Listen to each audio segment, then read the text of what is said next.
Today on The Young and the Restless, Devin grills Tucker, Billy and Tracy open a gift from Tucker, and Kyle and Audra reconnect.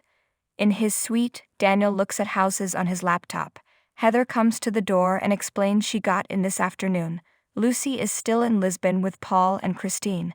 Heather came back to finish up some of the pro bono cases she took on.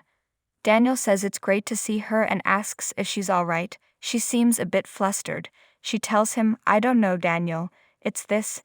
Daniel assures her it's okay and she can talk to him. Heather doesn't know where to start, so Daniel asks her to tell him what she's feeling.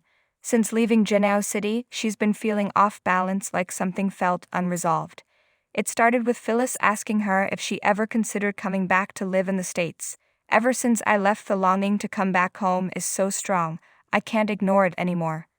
Daniel's all for them being closer. Heather came to tell him she's decided to wrap up her law practice overseas and come back home. Daniel's thrilled and asks if she'll go back to Savannah. Heather says she's moving to Genoa City, so Lucy can be close to her dad. Heather asks what he thinks. Daniel tells her he's thrilled. Heather exhales, "Thank God." She was worried about his reaction. Daniel thought she never wanted to be close to him ever again. Heather recaps that he hurt them both and destroyed their family. Daniel wondered if she'd ever be able to forgive him. "I mean, really forgive me." For her to say she wants to come back, it's beyond his wildest dreams. Heather says she has forgiven him. She's seen such growth and humility and has become the man she always knew he could be. "I completely forgive you." Outside the Abbott mansion, Jack tells Diane he won't let Tucker's interruption ruin this night. He's standing alone with his wife, telling her how much he loves her. Jack points out they never danced, pulls out his phone to cue up some music, and takes her in his arms. He grins, "We did it. We proved them all wrong." He's sure they can't doubt them now. Even Nikki was supportive. Jack is so proud of them. The world has no choice but to accept it or turn and walk away. Diane wishes the night could last forever. Audra walks into Crimson Lights after Kyle. As he orders coffee, she flashes to Tucker saying Kyle is a means to an end. She approaches and muses, "Twice in one night. I think the universe may be trying to tell us something." Kyle wonders why she followed him there. Audra wanted to talk. He reminds her that the last time they spoke she fired him. Audra misses them and regrets cooling things. She didn't have a chance to tell him at the party with Nikki and Diane glaring at her all night. Kyle asks, "So here we are, what now?" Audra says it's up to him. Kyle wasn't the one who put the brakes on them and isn't feeling very generous toward her right now. Audra tells him she made a mistake and will do anything she can to try and make it up to him. At the Abbott mansion, Tracy muses that Diane and Jack seem so happy. Billy agrees but is totally distracted staring at the gift box Tucker brought. Tracy doesn't care one bit what sick idea of a wedding gift he brought. She says Jack doesn't either and told them to throw it out. What are we waiting for? At the bar, Tucker flashes to discussing Ashley with Audra, who said she believes the Abbott fell back in love with him, but found it harder to leave her family than she thought. Audra thinks he's still in love with Ashley, and if he'd give himself permission, he'd go back to that place and call off this attack. Tucker warned her nothing would stop him from dismantling the Abbotts and taking everything they hold dear. Just then, Devin appears. Tucker invites him to sit down and have a drink. Devin wants to know how sincere he really was about making peace with Jack earlier. Tucker says his best wishes to Jack and Diane were completely sincere. His attitude has changed. Ashley broke his heart, and he was determined to have his revenge on her family, until he realized that they can't be held accountable for anything she does any more than Devin could be held accountable for something he does. Devin thinks this sounds reasonable. Tucker says, "It was as much for me as it was for them. Let me tell ya, vengeance can be exhausting." He senses Devin doesn't believe him. Devin admits his sudden shift in attitude is suspicious. Tucker will have to prove it by his actions going forward. He swears he has no ulterior motive and just wants peace and quiet. Devin has another question for him. "What's your connection to Aunt Mamie?" Tucker asks. "What?" Devin says the look he and Mamie gave each other was clearly more than two people who barely knew each other. Tucker says if there was a look, he's misreading it. "What connection could there possibly be between us?" Devin explains that Mamie just made an investment in Chancellor Winters out of the blue, and he doesn't buy her reasons. I'm trying to connect the dots. Tucker was interested in the company before, so what's he to make of it? You might as well just tell me what the connection is. Audra and Kyle enter her suite, kissing passionately and removing their clothes. He puts her on the bed as they continue to make out. After sex, Audra tells Kyle she missed that and wants to continue to see each other. He smirks. What changed? She decided he's worth the risk. Kyle warns Nikki will find out eventually. Audra sighs, let her.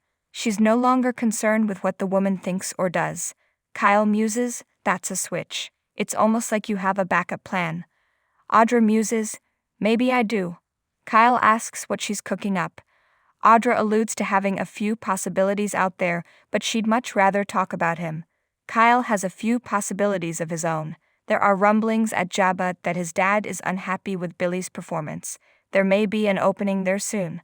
Audra asks if he really thinks Jack would give that position to him again. At the Abbott house, Billy tells Tracy that the gift could give them insight into what Tucker's thinking. Tracy doesn't care and asks why he's obsessing about this. Billy agrees to take it to the trash, but can't go through with it. He has to see what's inside first. He reads the card and then opens the box. Tracy braces as though it might explode. Billy pulls out a bonsai tree and sits there frowning. In his suite, Daniel tells Heather she has no idea how much her forgiveness means to him. Heather reiterates that she has seen how much he's changed and how Lucy forgave him. It just went away. Daniel loves the idea of the two of them moving there. We can just be a family again. That's all Heather needed to hear. On the Abbott terrace, Diane enthuses to Jack that Kyle is on board with their marriage. She was also happy that he and Summer seem to be getting along. Maybe there's hope for their little family. Jack says nothing good will come of them pushing him. Audra did show up and seemed interested in rekindling things. Diane feels Kyle seemed not to be. Jack and Diane walk in and Billy admits he opened the gift. Jack rants at his brother, but Diane is glad he opened it because it took his power away. If they'd thrown it out, it would leave them wondering what it was and speculating. Jack's had it up to here and wants this over and won with. Diane thinks this is Tucker's way of expressing the same thing. Jack knows she sees this as a harmless gift, but Tucker isn't done. At the bar, Tucker doesn't know why Devin is insinuating that he's using Mamie to get his hooks into his company. He's afraid he's buying into the town's collective suspicion of him. Whatever Mamie's doing has nothing to do with him. Devin will choose to believe him. Tucker sees that Devin's still concerned about his investor and asks what's going on. Maybe he can help. Devin has to get back home, but agrees they can talk some other time. Tucker asks if they're good or if he still thinks he's involved in some conspiracy. If he meant what he said, he's relieved. Tucker hopes there comes a time where he's not suspicious of him. Devin says that's up to him. In Daniel's suite, Heather says her dad taught her that life is too short not to go after the things that are important to you. Daniel is certain she'll be successful in Genoa City where she has options. He offers to see if Devin and Lily need a lawyer at Chancellor Winters. He asks when she's making the move. Heather replies immediately. In the foyer of the club, Daniel tells Heather if there's anything she wants or needs, just ask, and he'll get it done. They agree this is crazy. Heather thanks him for making this easy. Daniel's 100% on board and could not be happier. Heather asks him to go eat with, but he has a dinner appointment. What about a drink tomorrow? Heather would like that. They embrace and Daniel says, this is going to be great. So tomorrow, Heather is looking forward to it. In Audra's suite, she points out Jack has always pushed Kyle aside. Even if Billy is pushed out the door, logical wisdom makes Diane next in line. Kyle says she's not ready for a high-level position like that. Audra asks what happens if Jack doesn't get rid of Billy. Kyle smirks, then I'll just have to help things along. At the Abbott mansion, Diane argues they need a new perspective on things. They just renewed their wedding vows and it's time for a fresh start. In his suite, Tucker listens through a bug in the bonsai tree as Diane tells Jack they shouldn't waste their time or their lives waiting for Tucker McCall to drop another shoe.